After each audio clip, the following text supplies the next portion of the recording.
Pendant près de 20 ans, tout un village a gardé un secret et pas un mot n'en est sorti.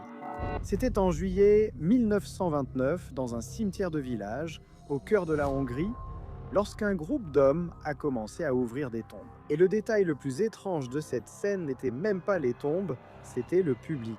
Parce que tout le village a tout laissé tomber pour aller s'entasser au cimetière. Les journaux de la région ont rapporté cela. Oui, tout le monde voulait voir ce qui allait sortir de cette terre. Et ils sont restés là, dans un silence absolu, seulement interrompu par le bruit des pelles frappant la terre sèche. Ils sont restés là, immobiles, regardant les morts revenir.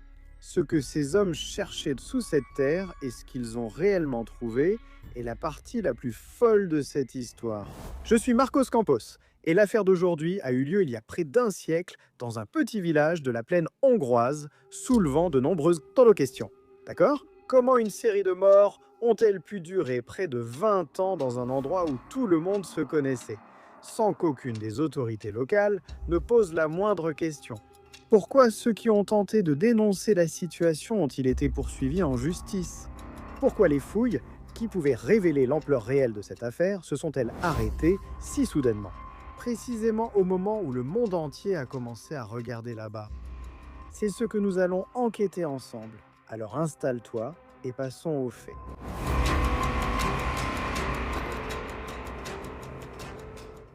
Les lettres.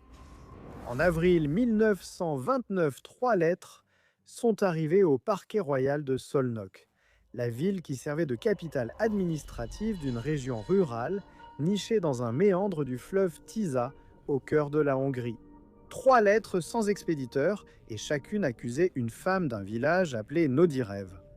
L'une d'avoir empoisonné son mari, une autre d'avoir empoisonné son mari et son fils, et une troisième d'avoir empoisonné son fils. Alors, si tu t'imagines que ça, je sais pas, a déclenché une alerte immédiate chez les autorités, eh bien non, tu vois. Le parquet a envoyé la police rurale enquêter et la police a rapidement découvert qui avait écrit les lettres.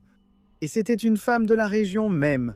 Sauf que, comme elle n'a pas pu prouver ce qu'elle affirmait en accusant, tu sais qui a fini par être poursuivie en justice? Eh bien, c'est l'accusatrice, pour dénonciation calomnieuse. Et les vrais accusés sont restés chez elle et l'affaire s'est arrêtée là. On dirait bien qu'il n'y a pas que l'affaire qui soit morte, tu vois. Et ce qui s'est passé n'était pas un épisode isolé. Les historiens de cette affaire, qui ont fouillé les archives, ont trouvé des avertissements qui s'accumulaient depuis des années déjà. Des lettres anonymes que personne n'enquêtait sérieusement, des morts suspectes que personne ne voulait examiner. En 1924, un médecin de la région a tellement douté de la mort soudaine d'un patient qu'il a officiellement demandé l'exhumation du corps. Mais la demande a été refusée faute de preuves. En juin 1924, un habitant a publié dans un petit journal local que toute la région colportait des rumeurs sur un empoisonnement de masse. Quel en a été le résultat? Il a été poursuivi pour diffamation. Le schéma insolite, disons, c'est que celui qui tuait ne répondait de rien et celui qui dénonçait, lui, devait rendre des comptes. Mais les lettres n'ont pas cessé d'arriver. Au parquet, dans un poste de police rurale, des billets anonymes continuaient d'apparaître, parlant de morts, certains avec le nom des victimes et le nom de la meurtrière. Et en juin 1929, dans un village voisin de Nodirev, l'une de ces lettres a enfin trouvé un fil à tirer. La lettre accusait un couple d'avoir empoisonné, des années auparavant, le père du mari. Les policiers ont finalement tiré sur ce fil et sont arrivés jusqu'à une habitante qui avait entendu l'histoire de la bouche même de la belle-fille du défunt. Et lorsque le couple a été arrêté, il s'est produit ce que personne n'attendait. Les deux ont avoué sur le champ. Ensuite, le deuxième couple a été arrêté, a nié, puis a fini par avouer aussi. Et les 4 détenus ont indiqué la même chose, l'origine du poison. Mais où cette origine menait-elle? Je te raconte ça dans un instant. Ce qu'il est important de savoir maintenant, c'est qu'à la fin juin 1929, tout le monde a été emmené à Szolnok. Et la glace, disons, après presque 20 ans de dénonciation auxquelles personne ne prêtait vraiment attention, avait enfin été brisée. Mais si la glace s'est brisée, ce qui est apparu en dessous n'était pas seulement 1 ou 2 crimes isolés, mais plutôt une structure qui impliquait tout le village. Tu te rappelles que j'ai demandé au début comment ça a duré si longtemps? La réponse commençait par les chiffres. À partir de là, la police rurale s'est installée à Nodrev, ce village a monté une base à l'intérieur du village et a commencé à convoquer des femmes pour témoigner. 17, rien que lors de la première vague. Les confessions qui avaient commencé petit à petit se sont multipliées. Entre juillet et octobre de cette année-là, en pratiquement 3 mois d'enquête ininterrompue dans les deux villages, à Nodrev et aussi dans le village voisin de Tissakirti. Les autorités ont formalisé 77 plaintes pour meurtre là-bas au parquet de Sonok. 77 les gars. Pour que vous ayez une idée de ce que ce chiffre signifie, à Nodrev, il y avait environ 1000 habitants à l'époque. Il faut noter qu'il existe d'autres versions sur l'origine de cette affaire, d'accord? Le témoignage d'une étudiante en médecine d'une ville voisine qui aurait trouvé des niveaux élevés, très élevés d'arsenic dans un corps qui avait été retrouvé dans une rivière. Et une autre histoire qui a été recherchée et consignée par l'historien Béla Bodo, auteur du premier livre académique sur cette affaire, parle d'une lettre anonyme envoyée à la rédaction d'un petit journal. Les versions se mélangent, mais elles aboutissent toutes au même point. En 1929, le silence de cette région a alors crié. Et c'est là qu'est venue la décision qui a transformé une enquête locale en une affaire mondiale. Ouvrir le cimetière. C'est vraiment une action de grande envergure, une mesure que la Hongrie n'avait tout simplement jamais appliquée. Le 22 juillet 1929, les premières tombes de Nodrev ont été ouvertes avec un juge d'instruction, des experts et même un avocat de la défense qui suivait tout de près. Et c'est exactement ici que cette scène du début de l'épisode entre dans la chronologie. Les pelles, les tombes brisant le silence, frappant là sur le sol sec. Et tout le village autour voulant voir ce qui allait se passer. Les échantillons ont été envoyés pour analyse à la capitale. Et le résultat qui est revenu du laboratoire, quelques jours plus tard, ne laissait aucune place à l'interprétation. C'était bien de l'arsenic. Et en quantité, d'accord ? Selon le rapport de la police de l'époque, les corps exhumés contenaient, en moyenne, assez d'arsenic pour tuer 8 à 10 adultes en moyenne. Et les chiffres qui se sont répandus dans le monde parlent d'une première série de 50 corps exhumés avec de l'arsenic retrouvé dans 46 d'entre eux. 46 corps sur 50 qui ont été exhumés contenaient de l'arsenic. Ce n'était définitivement pas un crime au hasard, n'est-ce pas ? C'était clair que c'était un schéma. Et pour comprendre comment un village de cette taille en est arrivé là, il faut remonter près de 20 ans en arrière, à une époque où le monde était sur le point de s'embraser. Le village Nodirev était et reste un petit point sur la plaine hongroise, au sud-est de Budapest, au bord du fleuve Tisza. Dans les années 1910, comme je l'ai dit, environ 1000 personnes y vivaient. Tout le monde cultivait la terre, tout le monde se connaissait. Et personne de l'extérieur n'avait de raison de vouloir y être. C'était vraiment ce genre de petit village, une sorte de hameau très simple. Tu vois ce genre d'endroit où la route s'arrête, il faut y arriver à travers champs, ce genre de truc ? Voilà, c'était ça. Le village était si isolé qu'il n'avait pas de médecin. Le plus proche, selon la dernière reconstitution de l'affaire, vivait à 8 km et ne pouvait pas toujours se déplacer. Donc parfois, celle qui faisait office de médecin dans ce village, c'était une sage-femme. Une femme née dans le village même qui assistait les accouchements à Nodirev depuis 1893. Et avec le changement de siècle, elle est aussi devenue la guérisseuse du village, celle qui soignait les maladies, qui s'occupait de la mort. En pratique, elle était la médecin que le village n'avait pas. Et elle était plus que cela, dans une communauté où les femmes n'avaient personne sur qui compter, disons. La sage-femme était la personne à qui l'on confiait n'importe quel problème, si vous voyez ce que je veux dire. Même ceux qu'on ne racontait à personne d'autre. Maintenant, pour que cette histoire ait vraiment du sens, il faut comprendre ce que c'était d'être une femme à cet endroit-là. Et à cette époque, le mariage n'était pas un choix, d'accord ? Loin de là. C'était la famille qui choisissait le mari de la jeune fille, en général une adolescente. Et elle acceptait parce qu'il n'y avait pas d'autre alternative. Le divorce existait, mais seulement sur le papier. Mais pour une paysanne pauvre, attachée à la famille, à la terre, à la réputation de la famille, ce n'était presque jamais une vraie solution. Le divorce. La femme entrait dans ce mariage en sachant plus ou moins que seule, la mort pouvait en sortir quelqu'un. Puis vint 1914. La Première Guerre mondiale a englouti ce monde. L'Empire austro-hongrois a mobilisé des millions d'hommes pour le front, et les maris du village, à Nodirev, sont partis eux aussi. Mais la guerre a bouleversé ce village d'une manière que personne n'avait prévue. Parce que c'était un endroit reculé, entre guillemets, tranquille, Nodirev est devenu un lieu de détention pour les prisonniers de guerre. Des soldats du camp ennemi capturés sur le front et envoyés là-bas. Ces hommes circulaient dans le village avec même une certaine liberté. Ils allaient même jusqu'à travailler dans les champs que les mobilisés avaient laissés derrière eux pour aller se battre pour leur pays.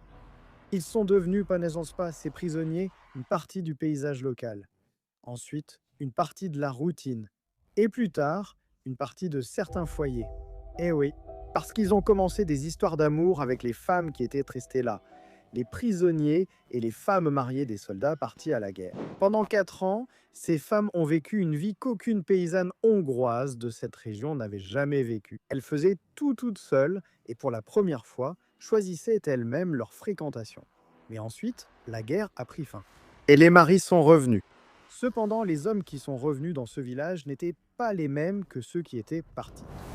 Beaucoup sont revenus mutilés, malades, ayant besoin de soins constants. Exactement l'opposé des pourvoyeurs qu'ils avaient été. Le stress post-traumatique n'existait même pas comme diagnostic, bien sûr, à cette époque. Ce qui existait, c'était des hommes brisés à la maison, subissant eux-mêmes les conséquences de la guerre. Et une grande partie d'entre eux est revenue décider à rétablir l'ancien ordre, comme si ces 4 années n'avaient jamais eu lieu. Les historiens décrivent le résultat avec une expression très précise, une situation explosive, et c'est à ce moment-là que l'histoire prend un tournant, on peut dire. Parce que la réponse à toutes ces douleurs, à ces conflits, à cette situation explosive existait déjà depuis un certain temps, et elle se trouvait là, dans la maison de la sage-femme. Le remède. Les femmes du village de Nodirovo apportaient déjà tout à la sage-femme, n'est-ce pas? Accouchement, maladies, chagrins, les conflits internes, les problèmes de relations. Alors quand la vie avec les maris revenus de la guerre est devenue insupportable, c'est à elle que beaucoup de femmes ont confié cela aussi. Et la réponse qui sortait de cette maison, d'après ce qu'on a découvert plus tard, c'était que si le problème, c'est lui, il existe une solution simple. Les chercheurs ont noté que la sage-femme avait même une phrase habituelle. Une question qu'elle posait à celle qui venait se plaindre de la vie. Pourquoi tu souffres avec lui? La solution, c'était l'arsenic. Et c'est là qu'intervient la chimie artisanale, parce qu'elle n'achetait pas le poison tout prêt. Elle le fabriquait elle-même. Et la méthode était d'une simplicité effrayante même. Du papier tue-mouche, quelque chose que n'importe qui pouvait acheter dans une épicerie du coin à l'époque. Il était bouilli dans la même casserole où l'on préparait la soupe. Pendant que l'eau chauffait là, l'arsenic se libérait, formant une sorte de fine pellicule à la surface. C'était la mort qui se préparait sur une cuisinière domestique. Ensuite, il suffisait de récupérer cette pellicule, puis de la concentrer et de la mettre en flacon. Certains témoignages disent que le prix de ce produit variait selon les moyens de la cliente, d'accord? Lors des procès, des témoins ont décrit la sage-femme demandant de l'argent pour ses services. Et la consigne d'utilisation pour ça, quand les gens allaient chercher de l'aide là-bas, c'était une phrase simple. Mélange-le dans sa nourriture ou dans sa boisson. Et d'après les registres, souvent c'était petit à petit, d'accord? Dose par dose. L'arsenic est un poison terriblement pratique. Il n'a pas de couleur, pas d'odeur, et il disparaît dans n'importe quoi. Dans la soupe, dans le café, dans l'eau de vie, même dans la pâte à beignet. Les symptômes, vomissements, maux de ventre, diarrhée, étaient pratiquement identiques à ceux du choléra et des infections, qui tuaient déjà des gens à la campagne tout le temps. Un homme empoisonné mourait d'une manière qui semblait, pour quiconque observait la scène, une mort comme une autre. Un malheur. Mais un bon poison ne suffisait pas. Ce qui a fait durer l'affaire de Nodirev aussi longtemps, c'est ceux qui venaient après la mort. Regarde bien. Dans un village sans médecin, celle qui disait de quoi la personne était morte, c'était en pratique la sage-femme elle-même, pour tout le contexte que j'ai déjà expliqué. Et le fonctionnaire qui examinait les morts et attestait officiellement les décès était son cousin. Autrement dit, le commerce de la mort était en place, n'est-ce pas? La mort semblait naturelle, la cause était donnée par elle et le document passait par sa famille. Personne d'extérieur ne voyait rien, parce que sur le papier, il n'y avait vraiment rien à voir. Ici, c'est définitivement le principal maillon de cette chaîne criminelle. Et elle garantissait une chose à ses clientes, d'accord? Que ce poison ne laissait aucune trace dans le corps. Mais c'est ici que réside l'ironie qui décide de toute cette histoire, le tournant, n'est-ce pas? La découverte. L'arsenic trompe le médecin face au malade, mais il ne disparaît pas Il reste dans le corps, dans les os, des années après la mort et l'enterrement, n'est-ce pas? Des décennies après l'enterrement, ni les clientes, ni la sage-femme ne savaient cela. Et toi, tu dois te souvenir de la scène là-bas au cimetière, n'est-ce pas? Toutes ces fouilles, tu sais combien cette ignorance sur la durée de l'arsenic dans le corps allait coûter? Eh bien, cela allait figurer parmi les cas les plus marquants de l'histoire criminelle. Regarde, le premier décès confirmé par empoisonnement à l'arsenic là-bas à Nodirev date de 1911. La victime était un homme malade et cela s'est produit 3 ans avant le début de la guerre. En somme, la méthode n'est pas apparue avec la guerre, non? Les maris revenus, les femmes lassées, fréquentaient déjà les prisonniers qui étaient là-bas. Ce que la guerre a fait, c'est donner de l'ampleur à cela. Au retour des maris du front, des hommes auparavant en bonne santé sont tombés malades et sont morts. Officiellement, cela ne surprenait personne car chaque décès était enregistré comme un cas de choléra, d'infection ou de maladie courante. À l'intérieur du village, cependant, les chercheurs ont décrit autre chose, que c'était une coutume dont toute la communauté était effectivement au courant. Les accusées elles-mêmes ont résumé cela à la presse, d'accord? Lorsque l'affaire a éclaté. Une phrase qui se passe presque de commentaire, c'était une vieille coutume d'ici. Ils l'ont fait avant nous et ils le feront après nous. Et le fait que cela ne se soit pas arrêté au mari peut justement le prouver. Et c'est là que les choses deviennent vraiment graves. Avec le temps, des femmes ont commencé à frapper à la porte de la sage-femme pour résoudre d'autres types de problèmes.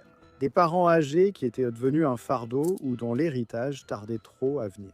Des amants et, comme les procès l'ont montré plus tard, même des enfants, des bébés très malades, de jeunes enfants.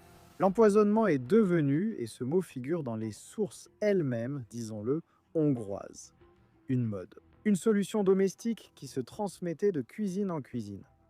Combien de victimes ce système a-t-il fait? Eh bien, garde cette question parce qu'elle est la conclusion de cette histoire. Ce que l'on peut dire maintenant, c'est que pendant presque 2 décennies, le système de mort n'a pas failli. Aucune enquête sérieuse, malgré les soupçons, n'a été menée. Aucune condamnation. Ceux qui ont voulu prévenir ont été poursuivis, comme vu, jusqu'à ce que les lettres de 1929 arrivent, et cette fois, enfin, la police a trouvé ce fameux petit fil à tirer, n'est-ce pas, pour dérouler toute l'affaire. Le siège?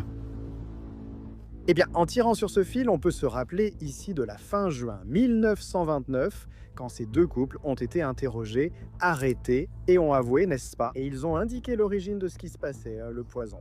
Eh bien, la piste a amené la police à 2 femmes. La première, je te la présenterai dans un instant, quand je parlerai du tribunal, d'accord? Et la deuxième était, évidemment, la sage-femme de Nodirev. Les policiers ont arrêté la femme, l'ont interrogée, et quelques jours plus tard, l'ont relâchée faute de preuves. Il y a même un rapport indiquant qu'après sa libération, elle a été surveillée. La police voulait voir qui frappait à sa porte. Puis, vers la mi-juillet, la police s'est installée dans le village. Je vous l'ai dit, non? Ils se sont installés, ont monté une base, etc. Et là, les confessions sont arrivées en avalanche. Un vrai effet de troupeau. Le 18 juillet, l'une des femmes accusées, qui, regardez bien les gars, était aussi sage-femme. Elle a fini par se pendre. Et le lendemain matin, le 19 juillet 1929, les policiers ont de nouveau marché jusqu'à la maison de la sage-femme principale, disons là-bas, à Nouria de Nodirev. Cette fois, pour arrêter définitivement la femme. Sauf qu'elle savait ce qui allait arriver. Selon le rapport de la police de l'époque, cela faisait des jours qu'elle surveillait la rue. Et elle avait préparé quelque chose, de la soude caustique. Quand les policiers sont apparus au coin, elle l'a remarqué. Elle a bu ce mélange. Une habitante qui était enfant à l'époque a raconté des décennies plus tard, dans un documentaire, que tous les enfants ont couru derrière les policiers et que quand tout le monde est arrivé, elle était déjà morte. Elle était tombée près du puits où elle avait laissé le poison.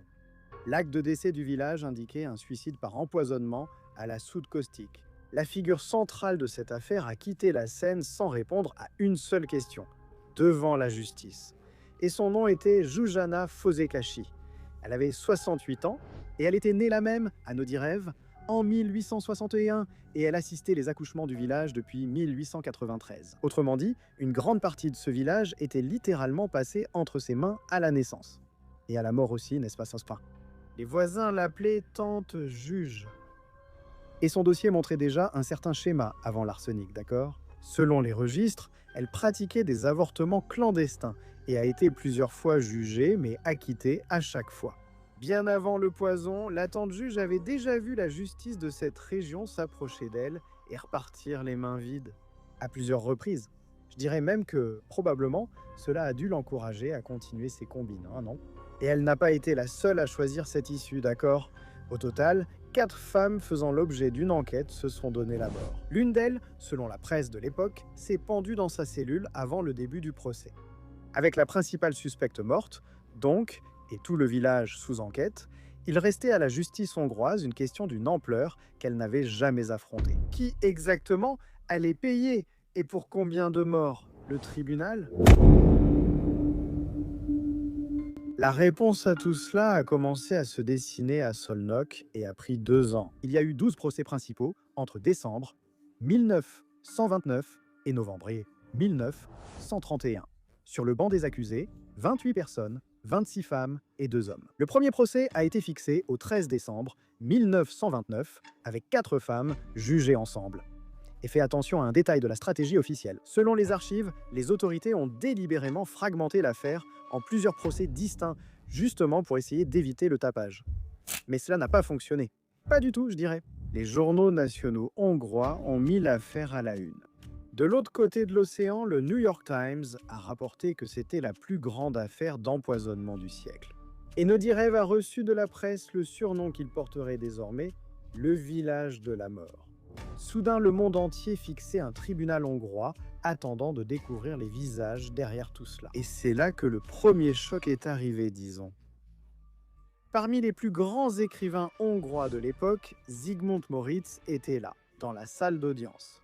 Son reportage décrit le tribunal bondé et une vingtaine de journalistes, photographes et dessinateurs qui suivaient tout. Ce qu'il a appelé les yeux du monde était là, dans cette salle de justice. Et ce qu'il a noté à propos des accusés est peut-être la partie la plus troublante de toute cette affaire. Pas de figure sinistre, d'accord? La première accusée qu'il décrit ressemblait, selon ses mots, à une gentille petite grand-mère. Une dame vêtue de noir, bien soignée, debout devant les juges, avec les mains jointes, comme si elle était à l'église. L'accusation contre elle était d'avoir tué sa propre mère 9 ans plus tôt, puis son mari et ensuite son amant. Tout cela avec le poison obtenu en faisant bouillir du papier tue-mouche. Et Moritz, ce journaliste, a écrit que, devant le tribunal, elle ressemblait à une enfant vieillie, naïve, comme une petite fille effrayée qui avait été prise en train de faire une bêtise. Et dans les dépositions, le langage disait tout, d'accord? Les accusés ne parlaient pas de poison, elles parlaient de remède. C'est ainsi que les dossiers et les recherches enregistrent la façon dont beaucoup d'entre elles considéraient l'arsenic, un remède contre les maux de la vie. La chose qu'on utilisait pour faire disparaître les problèmes. Une autre accusée, la deuxième du reportage de Moritz, qui est entrée dans la salle fière, la tête haute, a raconté au tribunal que la sage-femme la poursuivait toujours avec la même question. Pourquoi souffrir avec lui? Et dans les archives, que la BBC a retrouvées des décennies plus tard, l'une des femmes a déclaré ne ressentir aucune culpabilité. Le mari était un homme très mauvais qui la battait et la torturait. Et depuis sa mort, elle avait trouvé la paix. Les motifs, au fur et à mesure qu'ils apparaissaient, procès après procès, couvraient tout le spectre. Des maris violents, des maris revenus invalides de la guerre et qui vivaient dans une certaine dépendance vis-à-vis des femmes, héritage et terre, amants du temps de guerre, parents malades qui étaient devenus un fardeau. Et il y a aussi un procès qui montre comment ce réseau s'étendait d'un village à l'autre. D'accord? Le même d'ailleurs qui a fait éclater l'affaire là-bas en juin 1929. Le village voisin avait déjà sa sage-femme dans ce réseau. C'était elle qui revendait la solution d'arsenic, qui, selon les enquêtes, venait de la maison de la sage-femme principale, Fozikac. Ou, comme elle était connue là-bas dans le village de Nodirev, Tante Jugi, qui à ce moment-là, comme nous l'avons vu, était déjà morte. Dans les dossiers arrivés à la Cour supérieure, cette deuxième sage-femme, là, d'un autre village, apparaît comme ayant tué le frère de son propre mari avec du thé empoisonné dans une histoire d'héritage. En 1925, elle a fourni le poison, et l'idée pour que le jeune homme tue son propre père, un homme qui buvait et menaçait de dilapider tout ce que la famille possédait. La femme du jeune homme aurait aidé. Et ce jeune homme est l'un des seuls hommes à avoir pris place sur le banc des accusés dans toute cette affaire. Pendant un moment, cela ressemblait au procès du siècle, se dirigeant vers une série de condamnations. Mais il y a toujours un mais, n'est-ce pas? Les aveux, la base de tout, ont commencé à être retirés un par un. Et sans aveux, que restait-il? L'expertise prouvait qu'il y avait de l'arsenic dans les corps. Mais l'arsenic dans un corps n'indique pas la main qui a servi le plat où se trouvait probablement cet arsenic. Souvent même une analyse chimique minutieuse n'a pas donné de résultat concluant. La conclusion donc de cette mathématique morbide et macabre a été: il y a eu beaucoup plus de procédures ouvertes que de jugements rendus. Et l'immense majorité des cas s'est terminée sans aucune punition, faute de preuves. Parmi les condamnations qui ont été maintenues, 6 peines de mort ont été prononcées, 3 femmes ont effectivement été pendues, et l'une d'elles était la sage-femme du village voisin, la fameuse revendeuse. Les autres condamnations à mort ont été annulées en appel. Une accusée a finalement été acquittée en appel, et les autres ont vu leur peine commuée en prison à perpétuité par la Cour suprême du pays. En plus des peines de mort, il y a eu 8 peines de prison à perpétuité et d'autres peines de prison à durée déterminée, allant de 5 à 15 ans. Même ainsi, beaucoup de choses sont restées impunies. C'est tout ce que la justice a réussi à régler pour une région où rien que la première série d'exhumations avait déjà révélé 46 corps empoisonnés. Et le verdict a désigné l'architecte de tout cela, la sage-femme décédée, Jujana Fozekashi. Elle a été officiellement désignée comme la figure centrale de tout le système. Et là-dessus, les sources ne divergent pas, d'accord? C'est d'elle que venaient la méthode et le poison, mais la véritable ampleur de son rôle dans tout cela, personne ne peut plus la mesurer. Les historiens expliquent en pourquoi. La principale accusée est décédée avant de témoigner devant la justice. Elle ne pouvait ni se défendre, ni contredire qui que ce soit. Et pour chaque accusée vivante assise sur ce banc, plus on pouvait mettre la faute sur la morte, mieux c'était. La presse a fait sa part. Les journaux de l'époque qualifiaient les accusés de bêtes assassines, de monstres, et ont transformé la sage-femme morte en monstre officiel de l'histoire. Mais tard, des recherches ont révélé 2 éléments qui viennent un peu brouiller ce portrait. D'autres femmes participaient aussi à la distribution du poison. Et on y trouve des meurtres qui n'ont aucun lien avec la sage-femme principale. Les journaux ont même donné un nom à cela, Chapada. Elles ont été appelées la Légion de Jaguar-Marie, en référence à une sage-femme empoisonneuse d'une affaire célèbre survenue des décennies plus tôt dans une autre ville hongroise. Ce qui m'a fait repenser à cette phrase des femmes, tu sais, qui disaient qu'elles l'ont fait avant nous et qu'elles le feront après. Justement parce que ce que ce tribunal jugeait dans tout ce vacarme, au fond, ce n'était peut-être pas l'œuvre d'une femme ou de ces femmes-là dans ce contexte. C'était une coutume. Et c'est exactement ça qui nous ramène pour la dernière fois là-bas au cimetière. Ces hommes avec leurs pelles et tout le village autour en train de regarder. Maintenant, tu sais ce qu'ils cherchaient, n'est-ce pas? Et tu sais aussi ce qu'ils ont trouvé. Ce qui manque, c'est la partie qu'on ne raconte presque jamais, le décompte final. Les registres de la police de l'époque comptabilisent 162 exhumations. Et ça, c'est seulement à Nodirev, d'accord? Et dans le village voisin. Et c'est là que les chiffres commencent à se contredire. Il y a des sources sérieuses qui considèrent ce même chiffre de 162 comme le total des meurtres attribués dans les dossiers. L'historien cependant, Béla Bodo, l'auteur du premier livre académique, comme je l'ai dit sur tout cela, dit qu'il considère entre 45 et 50 morts comme étant prouvés. Et les estimations pour toute la région atteignent 300, un chiffre qui n'a jamais été confirmé. Près de 100 ans plus tard, même les chiffres de cette affaire ne concordent pas entre eux. Tu sais pourquoi ils ne seront jamais d'accord? Les recherches se sont arrêtées. Quand l'affaire a pris de l'ampleur, a fait la une nationale puis est devenue un scandale international, les fouilles n'ont pas repris dans les autres villages de la région. Et les tombes qui pourraient répondre à la question finale restent fermées jusqu'à aujourd'hui. En 1937, le sociologue hongrois qui avait parcouru cette région lui avait déjà donné le nom sous lequel elle resterait marquée, la zone d'Arsène. Avant de finir, laisse-moi te dire comment cette affaire est devenue connue, d'accord? En anglais, elles sont entrées dans la criminologie comme les mélangeuses de poison de Tisazug, qui est le nom de la région. Mais dans le reste du monde, l'affaire a pris un autre nom. Et il est encore plus macabre qu'il n'y paraît, d'accord? Les faiseuses d'anges de Nodirev.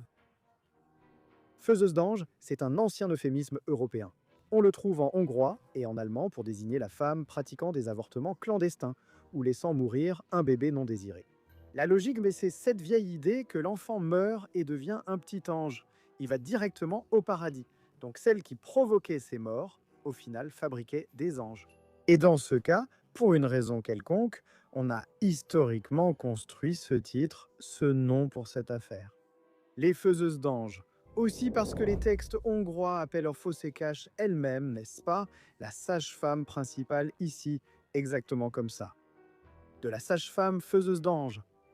Elle pratiquait des avortements, tu te souviens. Quand l'affaire a éclaté, le surnom a pris une autre dimension. Ces femmes s'étaient mises à transformer aussi des adultes en anges. Mari, père, parents. Littéralement envoyer le problème au ciel ou en enfer selon la personne, n'est-ce pas? Il ne reste au final que deux traces de ce que tout cela a signifié. Et je termine avec eux. D'abord, dans les années 1950, un historien emprisonné par le régime communiste a rencontré en prison un homme originaire de cette région et a entendu de lui que là-bas, les femmes tuaient leurs hommes depuis des temps immémoriaux. Le second, en 2004, une habitante de Nodirev, qui était enfant à l'époque des procès, a accordé une interview à la BBC sur ce qui avait changé dans le village après que tout ait été révélé. Et son résumé a été le suivant.